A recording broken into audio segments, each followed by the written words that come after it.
I Have a Dream. I Have a Dream is a 17-minute speech by Martin Luther King Jr., in which he called for racial equality and an end to discrimination. The speech was delivered on August 28, 1963, from the steps of the Lincoln Memorial.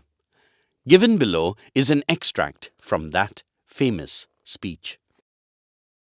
There is something that I must say to my people who stand on the warm threshold which leads into the palace of justice.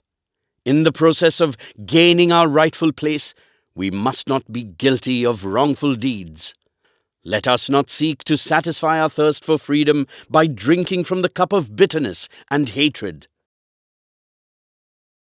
We must forever conduct our struggle on the high plane of dignity and discipline. We must not allow our creative protest to degenerate into physical violence. Again and again, we must rise to the majestic heights of meeting physical force with soul force. The marvelous new militancy which has engulfed the Negro community must not lead us to distrust of all white people, for many of our white brothers, as evidenced by their presence here today, have come to realize that their destiny is tied up with our destiny, and their freedom is inextricably bound to our freedom. We cannot walk alone. And as we walk, we must make the pledge that we shall march ahead. We cannot turn back. There are those who are asking the devotees of civil rights, "When will you be satisfied?" We can never be satisfied as long as our bodies, heavy with the fatigue of travel, cannot gain lodgings in the motels of the highways and the hotels of the cities. We cannot be satisfied as long as the Negro's basic mobility is from a smaller ghetto to a larger one. We can never be satisfied as long as a Negro in Mississippi cannot vote, and a Negro in New York believes he has nothing for which to vote. No, we are not satisfied, and we will not be satisfied until justice rolls down like waters and righteousness like a mighty stream. I am not unmindful that some of you have come here out of great trials and tribulations. Some of you have come fresh from narrow cells. Some of you have come from areas where your quest for freedom left you battered by the storms of persecution and staggered by the winds of police brutality. You have been the veterans of creative suffering. Continue to work with the faith that unearned suffering is redemptive. Go back to Mississippi, go back to Alabama, go back to Georgia, go back to Louisiana, go back to the slums and ghettos of our northern cities, knowing that somehow this situation can and will be changed.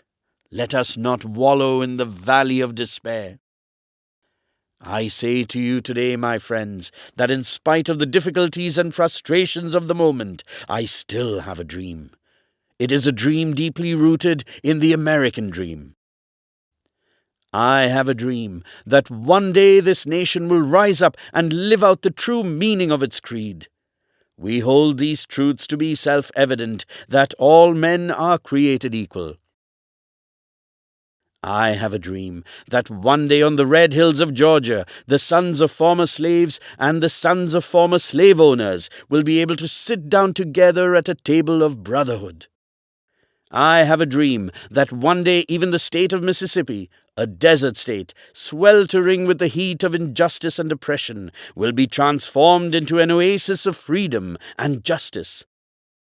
I have a dream that my 4 children will one day live in a nation where they will not be judged by the color of their skin, but by the content of their character. I have a dream today. I have a dream that one day the state of Alabama, whose governor's lips are presently dripping with the words of interposition and nullification, will be transformed into a situation where little black boys and black girls will be able to join hands with little white boys and white girls and walk together as sisters and brothers. This is our hope. This is the faith with which I return to the South. With this faith, we will be able to hew out of the mountain of despair a stone of hope. With this faith, we will be able to transform the jangling chords of our nation into a beautiful symphony of brotherhood. With this faith, we will be able to work together, to pray together, to struggle together, to go to jail together, to stand up for freedom together, knowing that we will be free one day. This will be the day when all of God's children will be able to sing with a new meaning. My country, 'tis of thee, sweet land of liberty, of thee I sing. Land where my fathers died, land of the pilgrim's pride, from every mountainside, let freedom ring.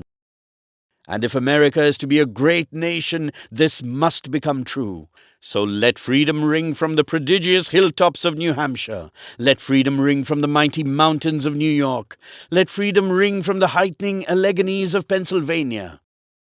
Let freedom ring from the snow-capped Rockies of Colorado. Let freedom ring from the curvaceous peaks of California.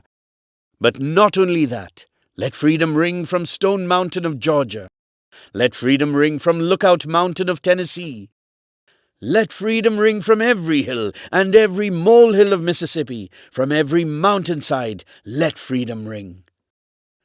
When we let freedom ring, when we let it ring from every village and every hamlet, from every state and every city, we will be able to speed up the day when all of God's children, black men and white men, Jews and Gentiles, Protestants and Catholics, will be able to join hands and sing in the words of the old Negro spiritual, "Free at last, free at last.